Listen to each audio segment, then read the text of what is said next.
la différence entre conflit et violence. C'est un couple ordinaire, il y a moi, il y a lui, on se met ensemble. Allô ma chérie, je t'aime, allô mon chéri, je t'aime. On est sur notre petit nuage, on est dans la fusion. Et puis, à un moment donné, tout le monde sait qu'on descend de notre petit nuage. Donc, on s'autonomise. Il y a moi qui vais aller au cinéma avec mes copines et qui vais travailler. Il y a lui qui va aller au foot avec ses copains et qui va travailler. Et puis, bien sûr, on aura des moments communs où on fera des choses ensemble, le ciné, le théâtre, tout ce qu'on veut. Puis, dans ce couple-là, on aura bien sûr des disputes, des conflits. Et puis, à un moment donné, on va se séparer peut-être parce qu'on n'aura plus grand-chose en commun. C'est un couple où il y aura des disputes. Par exemple, je veux aller à la campagne, tu veux aller à la mer pour les vacances, et peut-être qu'on ira à la montagne.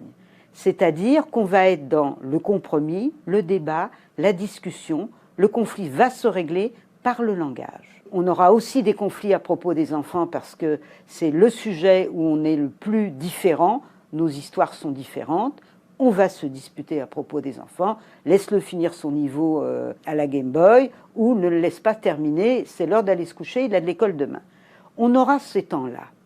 Dans ce couple-là, je n'ai pas peur de lui, il n'a pas peur de moi, nous sommes à égalité. Ça veut dire qu'il y a moi, il y a lui, et on a autorité sur les enfants. C'est un couple qu'on appelle démocratique, et c'est un couple où, bien sûr, il y a des conflits, mais où je n'ai jamais peur de lui. Et puis, bien sûr, tout le monde sait que le conflit est autorisé par la loi.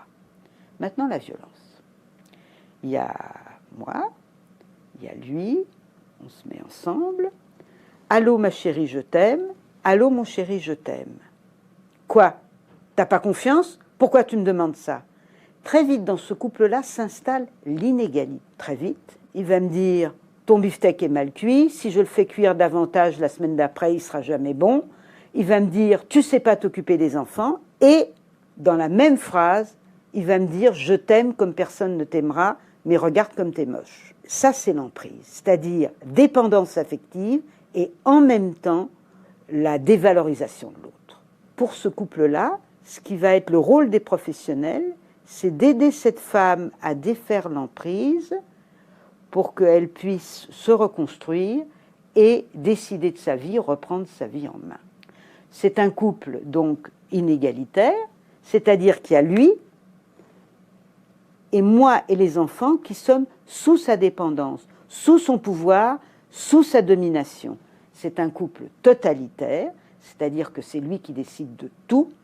Il n'y a pas de réciprocité dans ce couple et donc c'est ça qui fait la différence entre la violence et le conflit. Tout le monde sait que la violence est interdite par la loi et c'est la grande différence avec le conflit. Le conflit est autorisé, les violences sont interdites. Dans le conflit, on peut avoir des mots grossiers, on peut être brutal, etc.